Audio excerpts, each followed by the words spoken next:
Inflation Nation, it's here to stay. A new report released this week by the Bureau of Labor Statistics shows that the producer price index spiked to 11% in April from last year and 0.5% from just last month, meaning that not only is everything more expensive for consumers, but producing goods has become extremely expensive for manufacturers as well. And today, gas prices hit another record high. The national average price for a gallon of gas today hit $4.45. That according to AAA gas prices. Some states still with higher than average prices, including California at $5.92 a gallon and Hawaii at $5.32. Diesel gas also hit its own highest recorded cost today at $5.56 per gallon.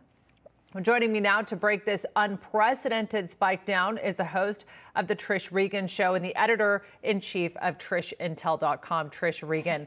Trish, welcome. It's good to see you. Wow, that's a lot of numbers. Journalists don't normally, we're not very good with numbers, but what I do know is that unfortunately it seems like these prices are only going to go up from here.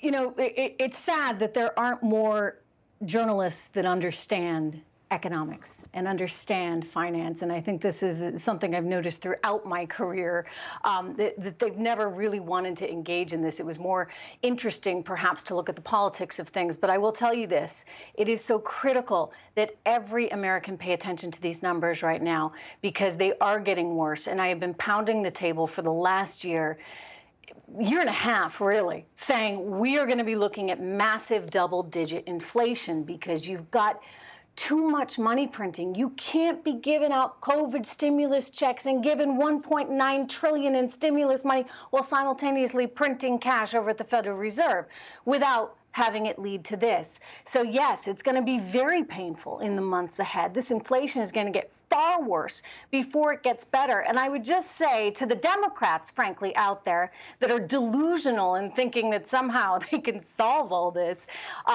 we have not seen anything smart out of this administration in terms of energy policy or in terms of tax policy that would help address the crisis we're in now. Yeah.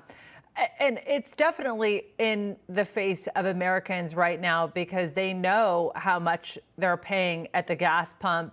President Biden still defending his policies, saying that they do not contribute to the rising inflation rates. Let's listen to his comments this week.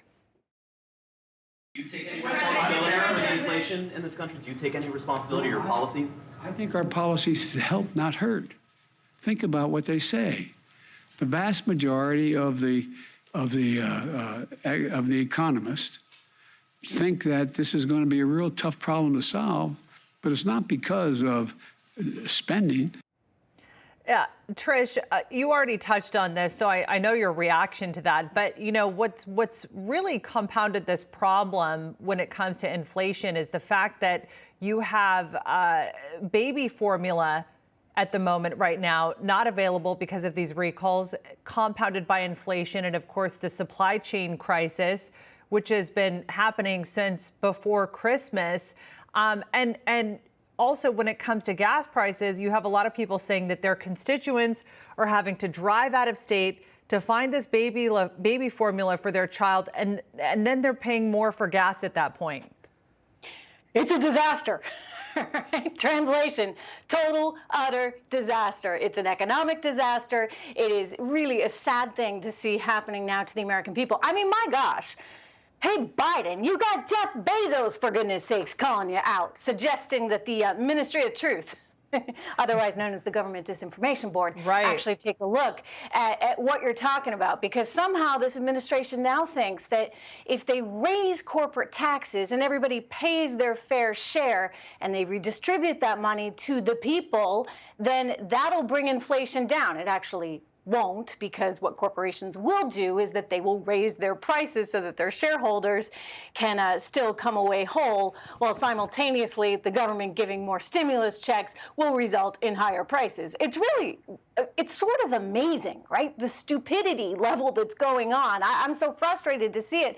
Another great example, the Interior Department had a big fossil fuel agreement drilling potential in front of it, and it just turned that down at a time when we need all the oil we can get. I mean, you can go for all the green energy you want to, nothing against it, but let's be logical. Let's be realists. Let's recognize that energy policy matters. As for the baby formula, my gosh, I mean, I know how scary that must be for parents.